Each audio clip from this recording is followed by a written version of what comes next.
adanya penambahan trayek tol laut ini juga akan membuka pelabuhan-pelabuhan baru. Ya, ini otomatis akan terjadi seperti itu. Nah, penambahan trayek ini melibatkan 106 pelabuhan. Ini sebenarnya sewujud penting loh dari apa yang sudah diinstruksikan oleh Bapak Presiden Joko Widodo.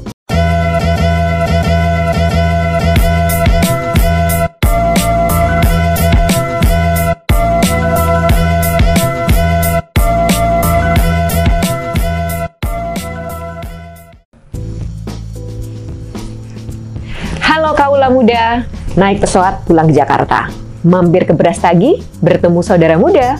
Jumpa lagi dengan saya Adita, hanya di Kabar Moda. Kabar seputar layanan, inovasi, dan program transportasi di Indonesia. Di episode kali ini, saya akan membahas mengenai tol laut. Program ini terus meningkat dan berkembang sejak diluncurkan di tahun 2015 oleh Presiden Joko Widodo. Baik itu dari segi infrastruktur, trayek, armada, maupun juga jumlah muatan. Nah, kaula moda, walaupun masih dalam suasana pandemik, Kementerian Perhubungan terus mengoptimalkan dan juga mengakselerasi program tol laut. Salah satunya adalah dengan menambah trayek baru. Semua langkah ini adalah untuk membuat kesenjangan harga barang di wilayah Indonesia Timur itu terus bisa diturunkan. Kaula muda, pada tahun 2021, Kementerian Perhubungan menambah 4 trayek baru. Sehingga sampai saat ini keseluruhannya ada 30 trayek tol laut. Ini sudah berkembang sangat luar biasa ya dibanding tahun-tahun sebelumnya. Nah, penambahan trayek ini melibatkan 106 pelabuhan, terdiri dari 9 pelabuhan pangkal dan 97 pelabuhan singgah. Lalu hadirnya trayek baru ini juga membuat jangkauan program menjadi jauh lebih luas. Kian banyak barang-barang yang bisa diangkut balik dari Indonesia Timur ke wilayah lain. Karena biasanya lebih banyak trayek ini mengangkut komoditas dari Indonesia Barat ke Timur. Nah, saat ini kita sudah berhasil mengangkut komoditas dari Indonesia Timur ke daerah lain.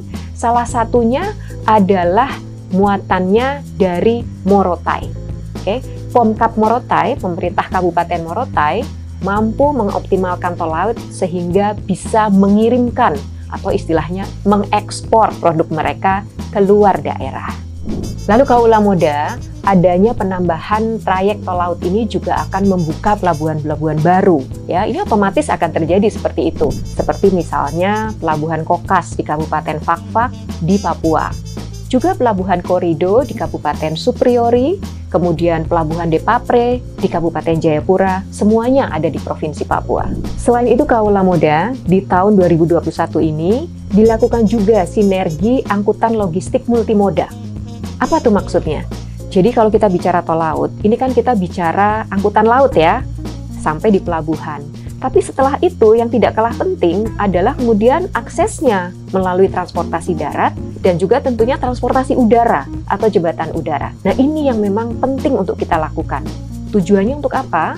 Untuk meningkatkan keterjangkauan program tol laut ini sampai daerah 3TP, daerah terpencil, tertinggal, terluar, dan perbatasan. Oke kaula muda, tadi saya sudah cerita panjang lebar ya soal tol laut dan juga pembukaan pelabuhan baru. Nah, di Januari lalu, pelayaran perdana program tol laut dari wilayah selatan menuju utara Papua menggunakan kapal logistik Nusantara II telah sukses dilaksanakan. Mantap banget kan? Kapal logistik Nusantara II ini berangkat dari Merauke dan tiba di Pelabuhan Kokas, Kabupaten Fakfak, Papua Barat dengan mengangkut barang-barang bahan kebutuhan pokok yang penting.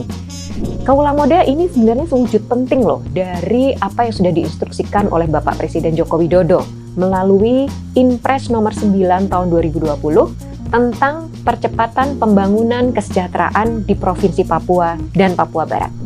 Nah kaula muda, itu tadi kabar moda seputar informasi program tol laut. Masih banyak kabar-kabar yang lain ya, ikuti terus kabar moda karena ada banyak informasi yang seru mengenai transportasi di Indonesia. Kalau Anda sudah divaksin, jangan lupakan protokol kesehatan. Tetap gunakan masker, jaga jarak, dan rajin cuci tangan, apalagi kalau Anda menggunakan transportasi umum. Saya Adita, ikuti kabar moda selanjutnya, sampai jumpa, dan salam kaula muda.